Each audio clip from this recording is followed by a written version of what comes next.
Belasan anggota Gerakan Mahasiswa Peduli Rakyat atau Gempar bersama jurnalis tribunambon.com menggelar aksi solidaritas menyikapi tindak kekerasan yang menimpa jurnalis di Kota Ternate, Maluku Utara pada Senin 24 Februari 2025.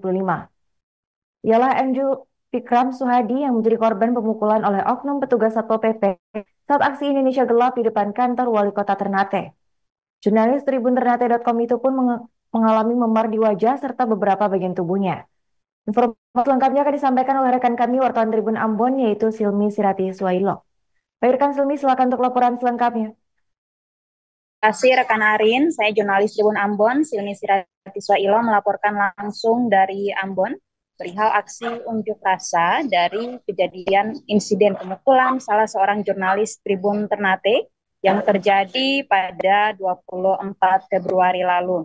Kurang lebih belasan anggota Gerakan Mahasiswa Peduli Rakyat atau Gempar bersama dengan jurnalis tribunambon.com menggelar aksi solidaritas menyikapi tindak kekerasan yang menimpa seorang jurnalis di Kota Ternate, Maluku Utara. Seorang jurnalis tersebut ialah MJ Fikram Suhadi yang menjadi korban pemukulan oleh oknum petugas Satpol PP saat aksi Indonesia Gelap di depan kantor Wali Kota Ternate. Kemudian jurnalis Tribun Ternate tersebut mengalami memar di bagian wajah serta beberapa bagian tubuhnya. Dalam aksi unjuk rasa yang berlangsung di Jalan IR Putuhena, Bundaran Poka, pada Senin 24 Februari sore lalu, masa aksi membawa sejumlah poster berisi kecaman atas tindak pidana tersebut. Kedua poster tersebut diantaranya polisi serampangan menangani kasus kekerasan, stop kekerasan terhadap pers. Kemudian poster kedua bertuliskan stop kriminalisasi terhadap jurnalis. Di lain sisi koordinator aksi, Maulana Pelu menjelaskan dalam satu pekan terakhir terjadi dua kejadian yang melukai hati insan pers. Ia juga menjelaskan salah satunya terjadi di Ternate, seorang jurnalis dipukul dan beberapa hari lalu, jurnalis Tribun News Sulawesi Tenggara dipaksa polisi menjadi saksi dugaan kekerasan seksual yang melibatkan anggota polisi Aibda Amiruddin terhadap seorang ibu rumah tangga. Kemudian aksi ini buntut dari bentuk kecaman ataupun bentuk protes dari jurnalis Tribun Ambon terhadap pembungkaman kebebasan pers.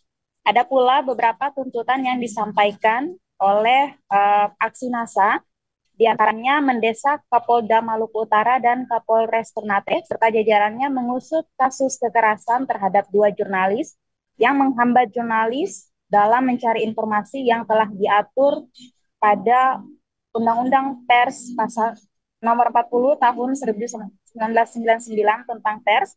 Kemudian tuntutan kedua mendesak Wali Kota Ternate memberikan sanksi tegas kepada anggota Satpol PP yang menganiaya dua jurnalis. Tuntutan ketiga mendesak Wali Kota Ternate mengevaluasi kinerja Kasatpol PP atas kelalaiannya dalam melakukan pengamanan massa. Tuntutan terakhir mendesak Kapolda Sulawesi Tenggara untuk mencopot Kapolresta dan Kasipropam Polresta Kendari atas dugaan pembiaran dan kegagalan dalam penegakan serta dinilai tidak memahami kode etik jurnalistik dan Undang-Undang Pers Nomor 40 Tahun 1999. Demikian laporan yang bisa saya laporkan dari Ambon. Kembali ke rekan Arin. Terima kasih rekan Silmi atas laporannya dan selamat melanjutkan tugas kembali. Rekan kami juga melakukan wawancara bersama koordinator aksi, itu Maulana Pelu.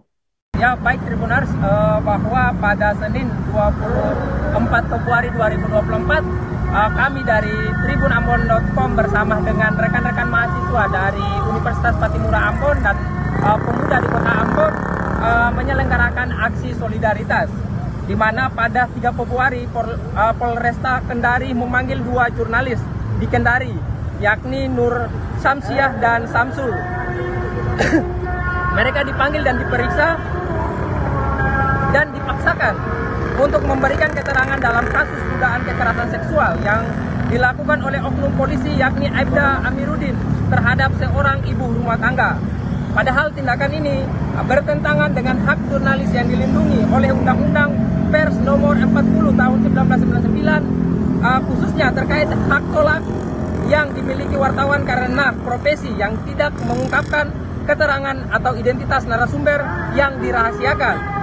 Juga menurut pasal 4 ayat 4 hak tolak pertanggungjawabkan dalam jurnalis dimintai pertanggungjawaban hukum atas karya jurnalistik. Penjelasan pasal 4 ayat 4 mengatakan bahwa hak tolak diberikan wartawan untuk melindungi sumber informasi. Hak tolak tersebut dapat download Tribun X sekarang, menghadirkan lokal menjadi Indonesia.